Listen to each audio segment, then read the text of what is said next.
ہاجرہ کے ساتھ نکاح فرمایا. اس طرح یہ بیوی آپ کے نکاح میں آئی. اور حضرت ابراہیم علیہ السلام کی عمر جب 80 سال ہو گئی، ملک شام بھی پہنچے، ہجرت بھی ہو گئی، 80 سال ہو گئی، تب آپ کی دعا کا اثر ظاہر ہوا اور اللہ نے 80 سال کی عمر میں جبکہ داڑھی اور سر کے بال سفید ہو گئے، آپ کو بیٹا عطا کیا اسماعیل علیہ السلام کی شکل میں. اب یہاں ایک بات عرض کروں، ابراہیم علیہ السلام سے پہلے لوگوں کے بال سفید نہیں ہوتے تھے. سب سے پہلے جس کے بال سفید ہوئے وہ ابراہیم علیہ السلام ہے.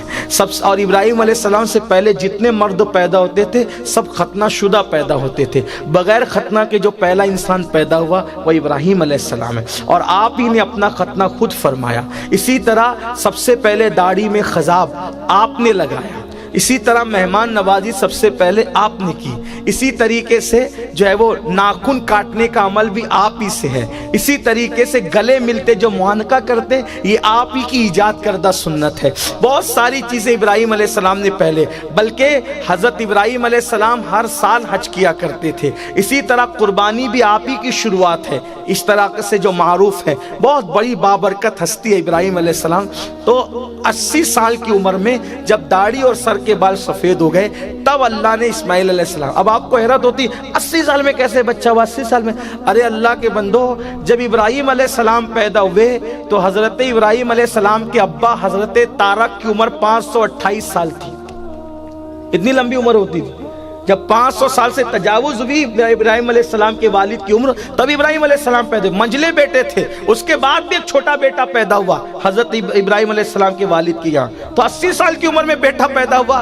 500 سال میں جب ہوتا تھا تو 80 سال میں کون سی بڑی بات ہے؟ یہ اس دور کی بات ہے. آج تو 60 سال میں بھی ہڈیاں کام نہیں کرتی، آدمی کرسی میں بیٹھ کے نماز پڑھنے لگتا ہے. لیکن وہاں 500 سال کی عمر میں اللہ اولاد عطا کرتا تھا. تو بہرحال تو یہ ابراہیم علیہ السلام کی داستان. پھر یہ ہوا کہ حضرت اسماعیل علیہ السلام کی جب ولادت ہوئی. اینڈ کر رہا ہوں، حالانکہ ابھی جتنا سنا وہ تھوڑا ہے، جتنا باقی رہ گیا زیادہ ہے، لیکن بہرحال اختتام کر دیتے ہیں. اینڈ کہیں کرنا ہوگا، ہمیں بھی سفر کرنا ہے، ہمیں بھی جانا ہے. تو جب بیٹا پیدا ہوا اسماعیل، بہت خوبصورت تھے. میرے نبی کے دادا اسماعیل علیہ السلام بہت حسین و جمیل تھے. تب چونکہ جب ادھر بچہ نہیں تھا اور ادھر بچہ آ گیا، تو جب تک بچہ نہیں تھا تو دونوں ساتھ رہتی تھی، پیار سے رہتی. جب ادھر بچہ آیا اور توجہ زیادہ ہو گئی ابراہیم علیہ السلام کی، تو حضرت سارہ نے کہا کہ ایک کام کریں، اب ہاجرہ کو میں اپنے گھر میں نہیں رکھوں گی. یہ غیرت تھی، سوکنوں کی غیرت پھر غیرت ہوتی. تو کہا کہ میں گھر میں نہیں رکھوں گی، آپ اس کو کہیں اور لے کر جائیں. حضرت ابراہیم علیہ السلام سوچ رہے تھے کہ کہاں لے جائیں. اللہ نے وہی فرمائی، ابراہیم سارہ جو کہتی ہے وہ ہمارا حکم ہے. نہ ہاجرہ تمہارے پاس رہے گی نہ اسماعیل. اس کو تم نے وہاں لے جانا ہے جس کو وادی غیر ذی زرع کہتے ہیں. نہ وہاں پانی ہے، نہ درخت ہے، نہ کھانا ہے، نہ چڑیا، نہ کوے، نہ آدم ذات، جانور، کچھ نہیں، کوئی نہیں. جس کو آج کل ہم مکہ شریف کہتے وہی وادی غیر ذی زرع تھی. نہ پانی تھا، نہ کھانا تھا، نہ چیل، کوے، پرندے، شجر، کچھ نہیں تھا. ایک چٹیل سا میدان. گویا کہ یوں سمجھ لے کہ جس کو مار ڈالنا اس کو وہاں ڈالنا ہے. وہاں جانے کے بعد انسان نے مر ہی جانا ہے. اللہ اکبر. جب اللہ کا حکم آیا، دیکھو خلیل، اللہ کی محبت پر کسی کی محبت کو غالب نہیں آنے دیا. جب حکم خدا آیا تو ابراہیم علیہ السلام نے حضرت ہاجرہ سے کہا چلو، دودھ پیتا بچہ ہے.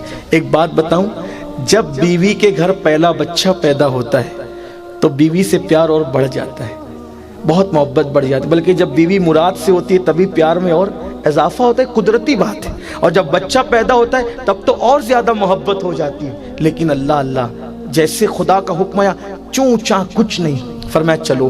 کہاں چلو؟ لیکن کیا وہ خواتین تھی، کیسی وہ عورتیں تھی. اللہ اکبر. اس دور کی عورتیں کیسی تھی، خواتین کیسی تھی. شوہر نے کہا چلو، چل پڑی.